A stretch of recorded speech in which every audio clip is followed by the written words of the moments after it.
pessoas no pequeno grupo. Eu perguntei para a Solange, no que a gente foi ontem, quantas pessoas tinha, né? Tinha 20 pessoas? E ela contou rapidamente ali, ela lembrou de 22, fora as crianças, né? Então, mas foi tão bom ter ido lá, pessoal alegre, pessoal sorrindo, a gente cantou, a gente orou, a gente estudou a palavra de Deus e depois a gente também comeu, né? Foi muito bom aquele momento lá na casa da pessoa que a gente foi. Então, a igreja, esses momentos de pequeno grupo é muito bom para a gente, porque é isso que nos fortalece, é isso que nos faz criar mais vínculos. Que quando a gente vem à igreja, é bom, a igreja tem todo um programa, a gente não escapa daquilo, tem hora para tudo, a gente normalmente só conversa, ou quando a gente está chegando logo, quando a gente está saindo, mas no pequeno grupo não, no pequeno grupo é uma coisa bem informal, a gente está ali, a gente conversa, a gente faz papo, a gente conhece as pessoas. E às vezes a gente pensa que o pequeno grupo é bom para quem recebe, mas é bom para todo mundo, né? Pequeno grupo é bom para todo mundo. Então, se puderem, vá lá, aproveitem, vocês vão estar juntos, vão conversar, levam uma comidinha, partilham ali, né? Uns levam suco, outros levam ali, quem sabe, um beiju, outros levam um biscoito. E no final todo mundo come, todo mundo ri e, melhor de tudo, todo mundo se conhece. A ideia, assim, de viver juntos foi a ideia de Jesus. Não foram os discípulos que criaram a igreja. Quem criou a igreja foi Jesus. E Jesus quem criou a igreja. Jesus criou porque a gente tem a necessidade da igreja. Se a gente não tivesse necessidade da igreja, ele não teria criado a igreja. Ele criou porque a gente tivesse esse convívio aqui juntos, porque isso é que nos mantém firmes na fé, né? É isso que nos mantém animados. Se fosse a Lia lá na casa dela, a gente lá na nossa casa, irmão Antônio e irmão Luiz lá na casa dele, e a gente nunca ia estar juntos, né? Raramente a gente ia se encontrar, a tendência é todo mundo esfriar e daqui a pouco não haveria mais ninguém, né? Por isso que Jesus criou a igreja para ser uma coisa boa para a gente. De vez em quando a igreja dá uns trabalhos para a gente, né? Como o irmão Cido falou, o irmão Aparecido falou aqui agora há pouco, temos que comprar a caixa d'água, temos que fazer os reparos. Lá em Cândido Sales, das igrejas todas que a gente tem 10 igrejas aqui nesse distrito, tem 8 igrejas que estão construindo alguma coisa. Só tem 2 que não estão construindo nada, que é a igreja do Boi Bravo, que por enquanto não estão fazendo nada de construção, e a igreja central de Cândido Sales. As outras 8, todas estão envolvidas em algum tipo de construção. E é assim que a coisa vai andando, né? Aos pouquinhos de cada vez as coisas vão andando. E eu agradeço a vocês todos aí que vêm para ajudar com a mão de obra e também ajuda financeiramente para a gente ter as coisas. Que Deus possa retribuir a cada um de vocês com muitas bênçãos. Amém. Mas fala isso, vocês estão bem? Está todo mundo bem? Saúde, de tudo? Abençoados em casa, família tranquila? Está todo mundo em paz? Ninguém está precisando de nada? Amém, então, né? Amém. Encontrei Bruno segunda-feira lá na feira, perguntei, e aí Bruno, como é que está hoje? Lá hoje as bênçãos estão demais, né? Hoje estou muito abençoado. Eu saí de lá feliz em ver o Bruno falar isso, né? Passei lá no irmão Luiz, estava ele sozinho lá. Falei, irmão Luiz, cadê as mulheres de sua vida? Uma não veio e a outra já está escapando para ir para a escola, né? Fiquei só aqui, mas também estava abençoado lá, né? E aí fui encontrando uma aqui, uma ali, e eu fico contente de saber que vocês estão bem. Que Deus os abençoe, né? Assim é a nossa vida. Todo mundo lutando aqui, ali, cada um com o seu jeito, e Deus vai nos abençoando e vai nos guardando, e a gente vai sobrevivendo. A gente não pode perder a fé, nem perder a esperança. Fé e esperança e união, a gente vai longe. A Stephanie já fez a oração pela pregação, mas eu gostaria de fazer mais uma oração pelo estudo da Bíblia. Vamos orar? Querido Deus, nós vamos abrir a Tua palavra agora, a Bíblia Sagrada. Nós suplicamos humildemente que o Senhor nos dê a capacidade de entender a Tua palavra. Amém. Mas não entender por entender, mas entender para praticar. Que o Senhor nos dê essa capacidade de compreender e colocar em prática em nossa vida. É o que nós pedimos no nome santo de Jesus. Amém. Amém. Amigos, nosso texto está em 2 Pedro, no capítulo 3. Vamos ler do verso 11 ao verso 14. 2 Pedro, capítulo 3,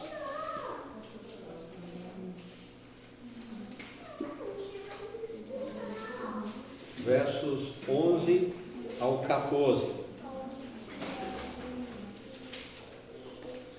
Só para a gente ter uma ideia do que nós vamos ler, do verso 1 ao verso 10, Pedro está falando sobre a volta de Jesus.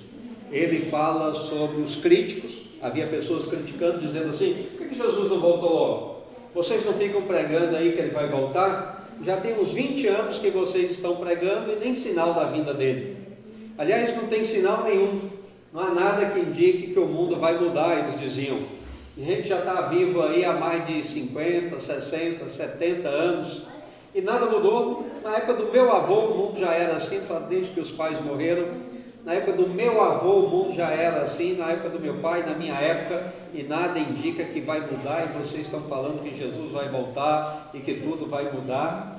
Então, do verso 1 ao verso 10, Pedro fala sobre a volta de Jesus, e ele termina falando que Jesus vai voltar. E no verso 11, ele fala sobre o tempo de espera. Nós que estamos esperando pela volta de Jesus, como devemos esperar? Verso 11: uma vez que tudo será assim desfeito, o mundo como nós conhecemos, vocês devem ser pessoas que vivem de maneira santa e piedosa, esperando e apressando a vinda do dia de Deus. Por causa desse dia, os céus incendiados serão desfeitos e os elementos se derreterão pelo calor. Nós, porém, segundo a promessa de Deus, esperamos novos céus e nova terra, nos quais habita a justiça. Por essa razão, amados, esperando essas coisas, esforcem-se para que Deus os encontre sem mácula, sem culpa e em paz. Então Pedro está falando aqui sobre o tempo de espera. Nós estamos esperando pela volta de Jesus. E esta semana, a Igreja Adventista completou 162 anos. A igreja foi organizada no ano de 1863, numa reunião que houve do dia 20 ao dia 23 de maio. Então, nessa reunião de 4 dias, a igreja foi organizada e passou a se chamar Igreja Adventista do Sétimo Dia. Então, agora, nessa semana, nós completamos 162 anos. 162 anos que a igreja existe. E qual é a nossa principal mensagem que pregamos?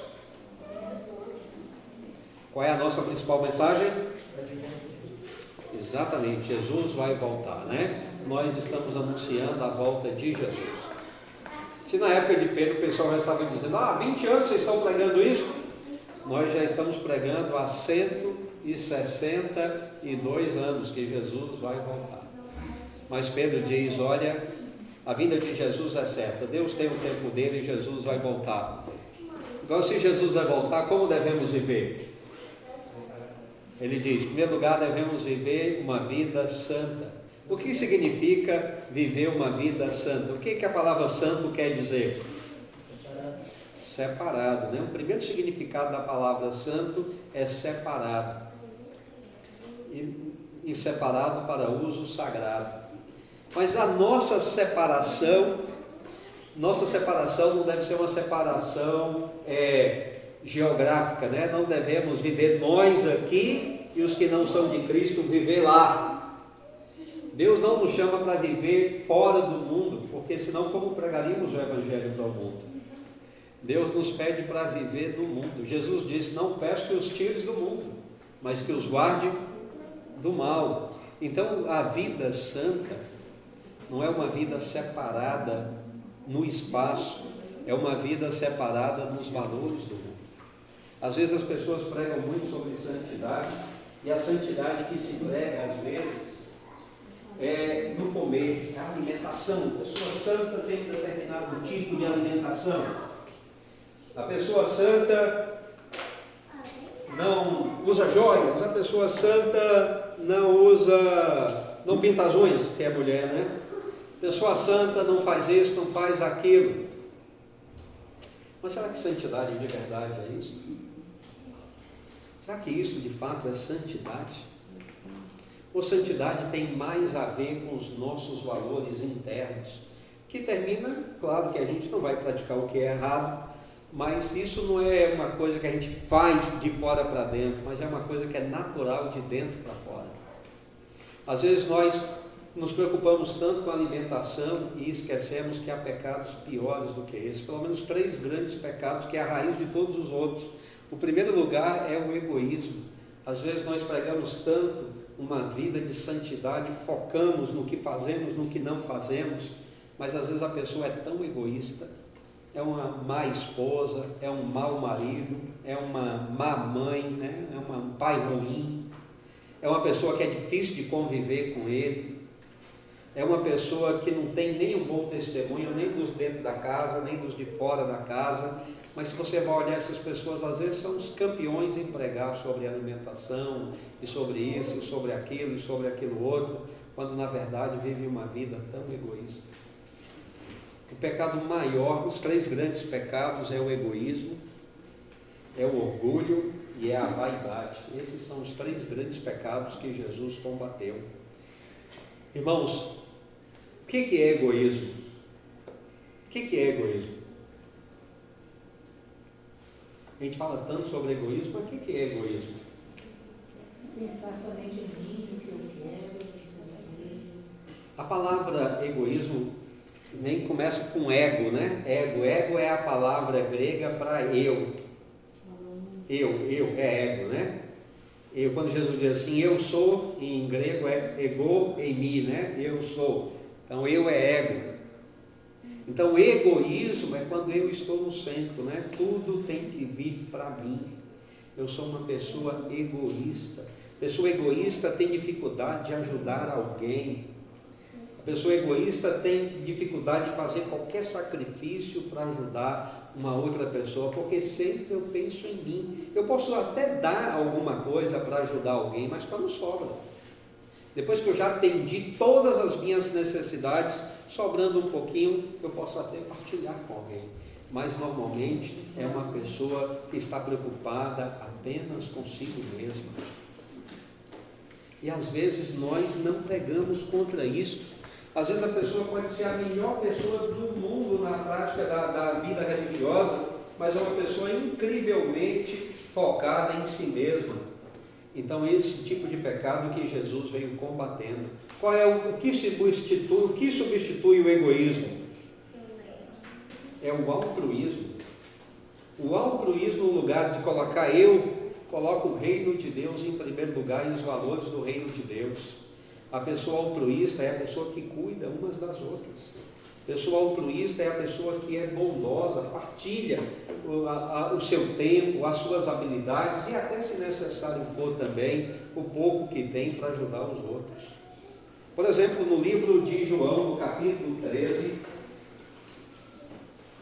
Jesus, ele tem ali uma frase que é extremamente poderosa.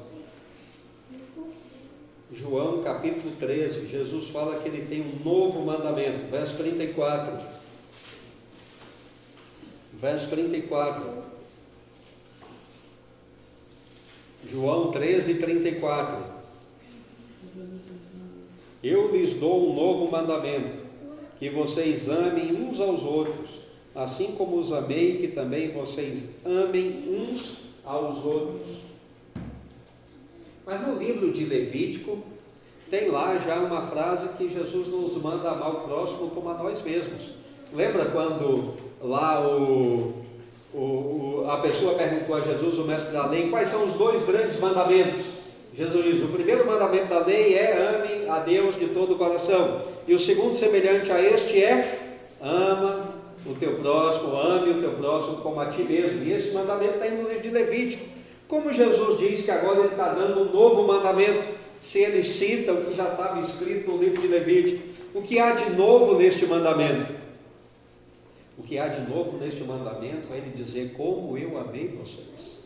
Vocês devem amar os outros como eu amei vocês. E como Jesus nos amou? Jesus nos amou de uma maneira tão incrível que ele sacrificou tudo por nós, inclusive a própria vida, dando a vida lá no Monte Calvário. Isto que é amar de verdade o próximo, quando você faz tudo que está ao seu alcance pelo próximo. Vamos só dar um exemplo. Nós temos 2 igrejas aqui no Mandacaru. Se fôssemos fazer uma pesquisa com a população que não é adventista aqui do Mandacaru e perguntasse assim: você conhece a igreja adventista? O que as pessoas diriam aqui? Sim, todo mundo conhece, tem uma lá, tem outra aqui. Eu acho que não tem uma pessoa aqui no Mandacaru que não conhece a igreja adventista. Número 2, você conhece alguém que seja adventista? O que vocês acham? Iam dizer que sim ou que não? Sim, todo mundo conhece vocês. Quem não conhece aqui vocês, né? Todo mundo conhece. Perguntar aqui, quem é seu Tazinho? Todo mundo sabe quem é, né? Todo mundo conhece. Quem é o seu Aparecido? Todo mundo conhece. Quem é o Bruno? Filho do irmão Laurez. Quem é o Bruno do Laurez, né? Todo mundo sabe quem é. Quem é a Antônia de Luiz? Todo mundo sabe quem é. Quem é lá na outra igreja lá? O irmão Nona. Quem é que não conhece o irmão Nona, né? Todo mundo conhece. Então, tudo bem. O que vocês podem nos dizer sobre os adventistas? O que você sabe sobre os adventistas? O que eles falariam em primeiro lugar? Guardam o sábado, muito bem.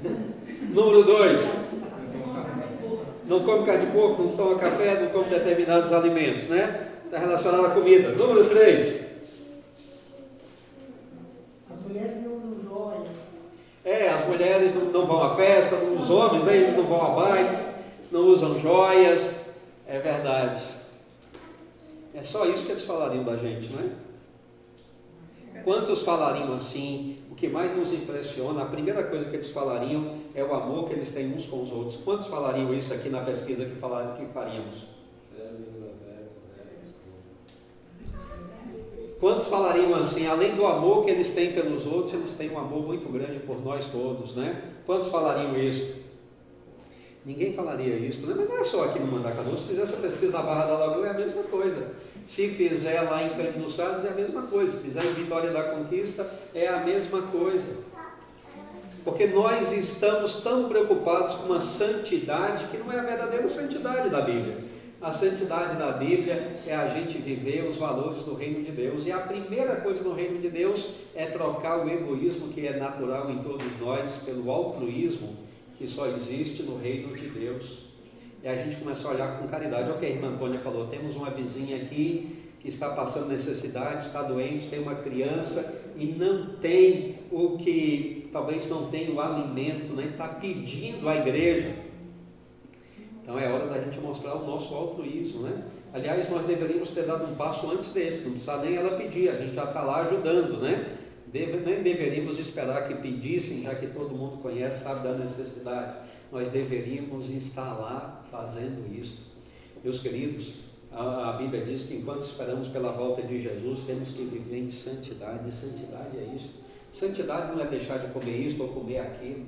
Santidade não é fazer isto ou fazer aquilo. Santidade é o que a gente é dentro da gente.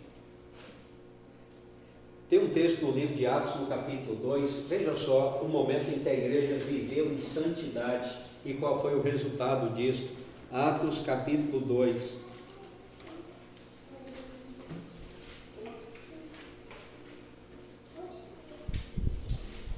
Verso 42.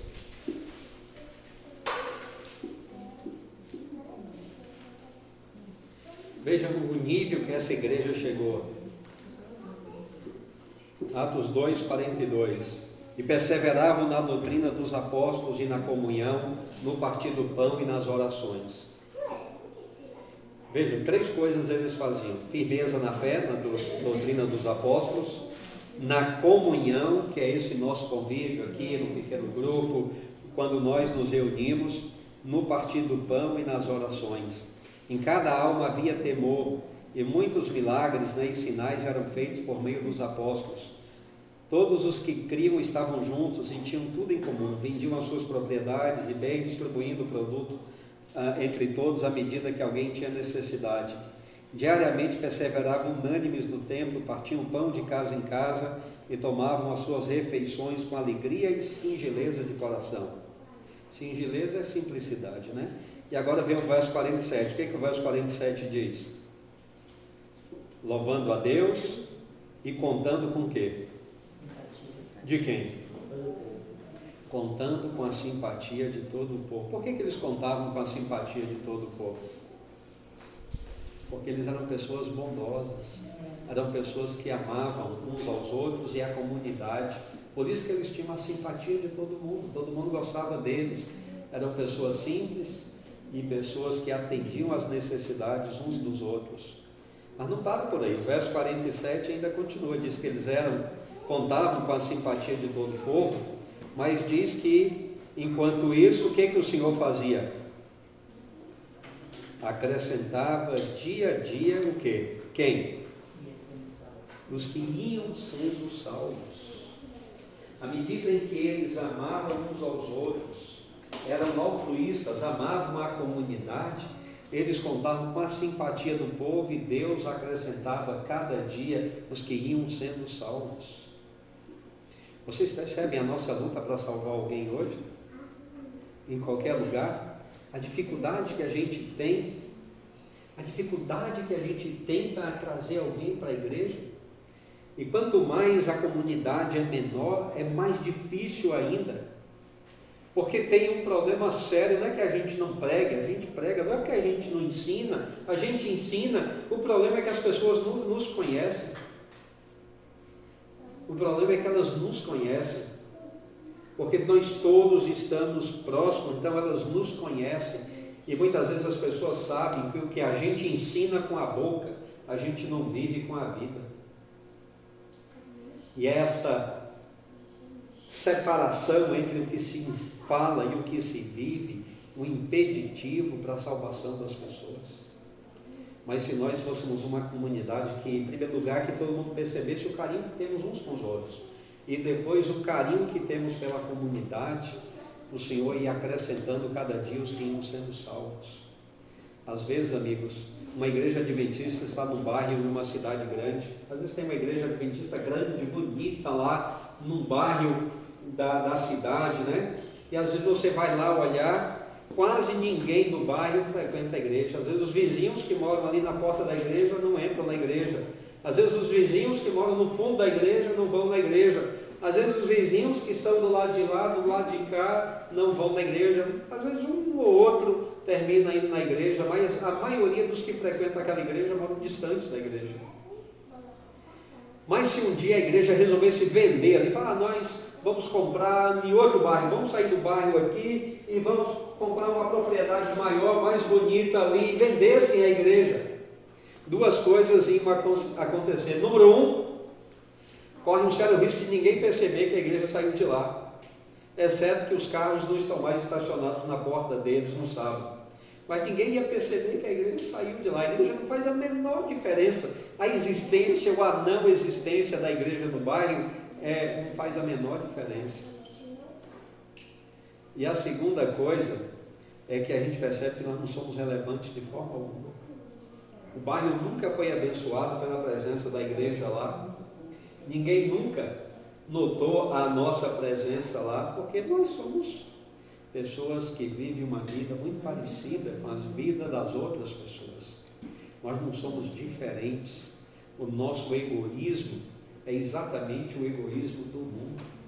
E nós estamos procurando santidade em um lugar que não existe, quando santidade é viver cada dia mais parecidos com Jesus. E ele diz, vocês serão reconhecidos como meus discípulos, não porque guardam o sábado, embora guardar o sábado seja importante, mas não é isso que vai nos identificar como discípulos de Jesus. Não é o que comemos ou deixamos de comer, o que bebemos ou deixamos de beber. Não é o fato de não ir em festas. Não é o fato de não usarmos determinadas coisas que as outras pessoas usam. Não é isso que vai nos identificar com Jesus. O que vai nos identificar com Jesus é o carinho, é o amor que tivermos primeiro entre nós e depois da nossa comunidade para a comunidade fora da igreja. E isso às vezes está faltando na gente, né? Um segundo pecado é o orgulho. O segundo pecado é o orgulho. O que é o pecado do orgulho? O que é orgulho? Fulano é orgulhoso. Assim, a Vanessa é orgulhosa. Quando alguém diz assim, a Vanessa não é, mas eu estou usando como exemplo. Não, a Vanessa é orgulhosa. Quando alguém diz assim, a Vanessa é orgulhosa, o que ela quer dizer com isso? O que a Vanessa é, afinal de contas? O que é orgulho? O que é orgulho? É achar que não precisa de mais nada. Orgulho é o contrário de simplicidade, né? Orgulho é o contrário de simplicidade. Eu e Solange, quando eu estudava teologia, no curso de teologia, no terceiro ano do curso de teologia, na metade final do ano, a gente tem que participar de uma série de conferências. Era assim na época que eu estudei, não sei se ainda é assim. Então a gente não vai mais para a aula, agora a gente vai colocar na prática aquilo que a gente aprendeu. E eu e ela, nós fomos juntos e fomos trabalhar com um pastor bem famoso em São Paulo, foi em São Paulo, um pastor bem famoso. E fomos trabalhar num bairro assim pobre da periferia de São Paulo. E ali, pastor pregava à noite, a gente convidava primeiro as pessoas durante umas 2 semanas antes. O pastor pregava, os interessados que iam, agora a gente ia visitar a casa deles, né, dos alunos, e a gente dava estudos bíblicos, convidavam para voltar à noite, durante ali um mês ou uns 40 dias o pastor pregou. E eu e Solange demos estudos bíblicos para várias pessoas, é comunidade pobre, é um bairro pobre, bem pobre, e nós demos estudo bíblico para uma família bem pobre. E um dia o pastor falou, quero ir conhecer as pessoas com quem vocês estão dando estudos bíblicos. E ele saiu com um aluno, saiu com outro, saiu também, chegou o dia de sair conosco. E nós fomos de casa em casa onde a gente estava dando o estudo bíblico. E chegamos numa casa. Eu e Solange estávamos dando o estudo bíblico para um casal. E quando nós chegamos lá, nós nos surpreendemos, porque sabíamos quão pobres eles eram. Há mais de um mês que a gente ia praticamente dia sim, dia não na casa deles. E na mesa tinha um verdadeiro banquete, né? Tinham comprado um monte de coisas assim, feito lá um jantar, uma coisa bonita, que aquele pastor famoso ia à casa deles. Eu já tinha avisado que a gente ia lá, e o pastor entrou ali, e eles pareciam que estavam recebendo uma autoridade, uma estrela da televisão, porque o pastor de fato tinha um programa na televisão, então eles assistiam, né, sabiam. Então a primeira pessoa que aparecia na televisão que ia à casa deles, casinha humilde, né? Que era só um espaço que era cozinha e sala, e tinha um banheirinho e o quarto onde eles dormiam, era essa casinha deles. E o pastor entrou ali, né? Conversou um pouquinho com eles, tal, e eles ofereceram ao pastor, então vamos comer aqui, sei lá, um salgadinho. Não, muito obrigado, não quero. Foi dando uma coisa, foi oferecendo outra, tudo que estava ali na mesa, que eles usaram, talvez até pediram dinheiro emprestado para comprar, o pastor não comeu nada, não aceitou nada, não quis nada. E quando a gente ia saindo, o homem pegou assim um copinho desses copinhos descartáveis, colocou um pouquinho de água e deu, falou, pastor, beba pelo menos um pouquinho de água na minha casa, a gente é pobre, mas a gente é limpo. E o pastor botou ali na boca assim, um golinho assim, meio com nojo, devolveu o restinho da água que eles tinham dado. Aquele homem nunca mais foi na igreja, a mulher dele ainda continuou indo, mas aquele foi o último dia dele, nem à noite ele voltou e não foi mais, porque o pastor foi extremamente orgulhoso, né? Ele ia morrer se ele comesse uma coxinha ali na casa das pessoas, ia acontecer alguma coisa. Ele não tinha jantado, porque eram as 4 horas da tarde, né? Então o que ele gostava? Ele comeu uma coxinha ali que eles fizeram. Ele fez lá um doce, mas eu não como açúcar, poderia ser o caso lá do pastor, nem sei se ele comia ou não comia, mas se alguém morre se comer açúcar, uma colherzinha de doce ali, dá um ataque do coração, a pessoa cai dura ali se fizer isso. Um pedacinho de bolo que eles fizeram ali, um pedacinho de bolo, vem intolerância lactose, mas você vai morrer se você comer um pedacinho de bolo que foi feito com leite? Aquelas pessoas fizeram um sacrifício tremendo para preparar aquilo para ele, e ele foi orgulhoso, ele não comeu por orgulho, porque as pessoas eram pobres, a casinha era simples, a casinha era humilde, os copos talvez fossem daqueles copinhos de esmalte já arranhado do lado, o pratinho não fosse quebrado um pouquinho a louça, ele não comeu só por orgulho, que ficou com, sei lá, nojo das pessoas. Naquele dia eu saí com outra imagem daquele pastor, aquele dia ele perdeu o valor para mim. Eu continuei trabalhando com ele ainda até terminar a conferência, mas mudou completamente. Ele não tocou por orgulho. Orgulho é isso, irmãos. Agora veja Jesus. Jesus era orgulhoso? Jesus ia em todo canto, todo mundo gostava dele, ele comia na casa das pessoas ricas, convidava ele para comer, ele ia, mas aquelas pessoas mais pobres de todas, ele estava lá junto também. Na época de Jesus, as pessoas comiam com a mão, não tinha garfo, não tinha faca, e ele também enfiava a mão, ali que todo mundo enfiava a mão no mesmo prato, e ele também. Jesus era uma pessoa simples, humilde, todo mundo gostava dele. Sabe, um pecado terrível é o orgulho, quando a gente acha que a gente é alguma coisa, quando a gente se acha superior a alguém, que era o pecado de Lúcifer. Lúcifer, ele começou a achar que ele era superior aos anjos, ele não queria mais se relacionar com os anjos, porque ele se achava tão maior do que os anjos, ele queria estar no trono de Deus, não ali junto com os anjos, porque ele não se achava anjo, né? Ele era tão superior aos outros, e esse é um pecado terrível que às vezes nós temos. Nós nos separamos, que alguém é humilde, que a gente consegue mais uma coisinha na vida, o trabalho, o esforço, a sorte, a oportunidade nos dê uma coisinha a mais, a gente já começa a olhar para os outros com desprezo, né? Olhar para os outros com certo desprezo. Olha, esse é um pecado terrível. No lugar do orgulho, a simplicidade. E o terceiro pecado grave, que Jesus diz que nós não devemos ter, devemos ser santos, é a vaidade. Egoísmo, orgulho, vaidade. O que a vaidade é? A vaidade é nos sentir superiores, né? Às vezes a pessoa teve a chance de ir na escola, sabe ler certinho. Tem outro irmão que não teve a mesma oportunidade, teve que trabalhar desde cedo, chega aqui na hora de ler, às vezes lê ali meio gaguejando, ou vai falar uma palavrinha, falta a letra S no final, e a gente olha para aquela pessoa e nos sentimos superiores a ela, porque a gente sabe ler, né? Que coisa mais boba, né? Mais boba, isso é vaidade, achar que a gente é alguma coisa. Quando a gente vai lá no cemitério, a gente descobre que todo mundo virou a mesma coisa lá, né? Quem sabia ler, quem não sabia, está lá do mesmo jeito. Quem teve, quem não teve, está lá do mesmo jeito, né? Nós não somos nada, irmãos, e a Santa Ceia nos ensina isso. Jesus disse assim: quem quer ser maior no reino de Deus, seja o quê? Servo de todos. Seja servo de todos. Ele disse: vocês me chamam de Senhor e Mestre, falam a verdade porque eu de fato sou, mas se eu lavei os pés de vocês, vocês devem fazer a mesma coisa, porque a Santa Ceia nos coloca no nosso lugar. E qual é o nosso lugar? Servo uns dos outros. Nós não somos senhor de ninguém, nem superior a ninguém. Na igreja, por isso que nós chamamos todo mundo de pastor, de irmão e de irmã, porque nós somos iguais, somos todos iguais.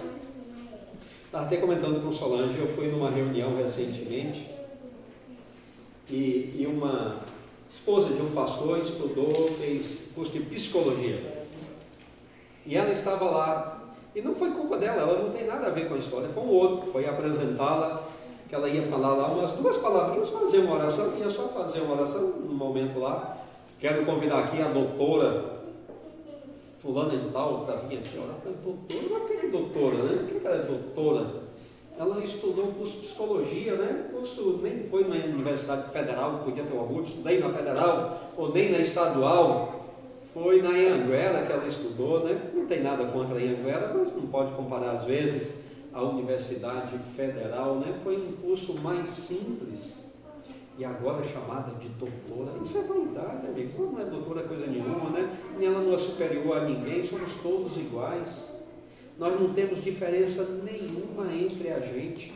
No lugar da vaidade, Jesus nos convida para sermos mansos, né? A mansidão de Jesus não é que ele não brigava com as pessoas, ele não brigava. A mansidão dele, que ele era simples, as pessoas gostavam dele, as crianças gostavam de estar com Jesus, as pessoas, os trabalhadores gostavam de estar com Jesus, as pessoas que eram chamadas de pecadores na época gostavam de estar com Jesus, porque todo mundo gostava dele, era uma pessoa que atraía todo mundo para si. Então é esse tipo de santidade que a igreja deve ter. Nós devemos ser pessoas que amam os de dentro e os de fora, nós devemos ser pessoas simples. Estamos aqui para ajudar uns aos outros, não é porque a vida nos deu algumas oportunidades que isso nos torna superior a alguém, e nós devemos ser pessoas que todo mundo gosta de estar com a gente. Pessoas simples, pessoas simples. Eu me lembro que eu fui em uma igreja fazer uma semana de oração, e lá tinha um irmão nessa igreja, e ele não foi nem no primeiro, nem no segundo, nem no terceiro dia, ele estava viajando, ele chegou já durante a semana. E aí um casal que eu já tinha conhecido ali do início, eles me falaram, aquele ali é o irmão, vou chamar de João, ali é o irmão João. O irmão João, você vai ver, ele é uma pessoa difícil de lidar com ele. Ele é uma pessoa complicada. Às vezes ele até interrompe nosso pastor aqui, quando o pastor está pregando, às vezes ele interrompe o pastor ali. Ele é uma pessoa complicada. E eu falei, mas ele é bem firme na fé? Eu falei, sim, ele é uma pessoa firme, ele só prega sobre a mensagem de saúde, não come carne, não come açúcar, não come isso, não come aquilo. Ele conhece todos os livros do Espírito de Profecia, quase que de cor e tal. E eu falei, ele é uma pessoa difícil. Como pode ser? Como é que ele pode viver assim e ser uma pessoa complicada? Mas no decorrer daquele restinho da semana eu vi que aquele irmão era extremamente egoísta, né? Orgulhoso, vaidoso. Ele imaginava que ele era o mais santo e era o mais pecador daquela igreja, né? Ele era o mais pecador daquela igreja, porque ele era uma pessoa voltada só para ele. Ele usava ele próprio para dizer que ele era o exemplo da igreja. Não havia amor nele, a família dele era uma família triste, vivia ruim com a esposa, era um lar dividido, os filhos estavam afastados da fé, porque o pai não dava um bom exemplo dentro de casa, brigando, egoísta. Isso não é santidade, meus amigos. Santidade é viver como Jesus viveu, altruísta, simples, e atraía todos a ele, porque ele era manso, todo mundo gostava de ir a ele. É assim que nós devemos viver enquanto esperamos a volta de Jesus. É isso que vai fazer com que as pessoas venham para a igreja. As pessoas precisam nos conhecer, e se elas nos conhecem, elas deveriam saber que somos simples, somos humildes, e nós cuidamos uns dos outros, cuidamos aqui dentro, cuidamos lá fora. O nosso testemunho deveria ser este.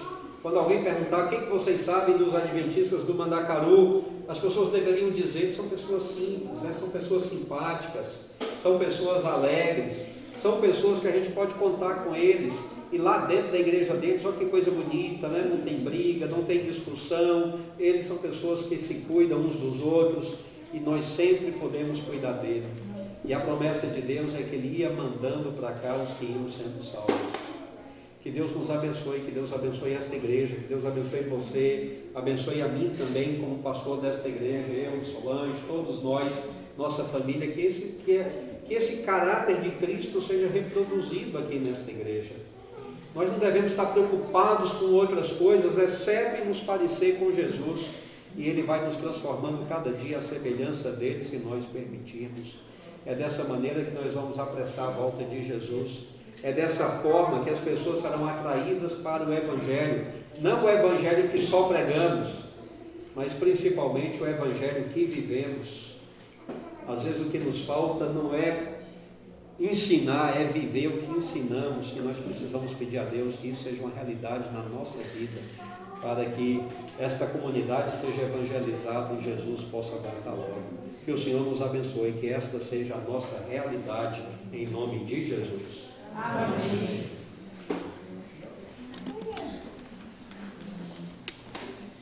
Vamos ficar de pé e vamos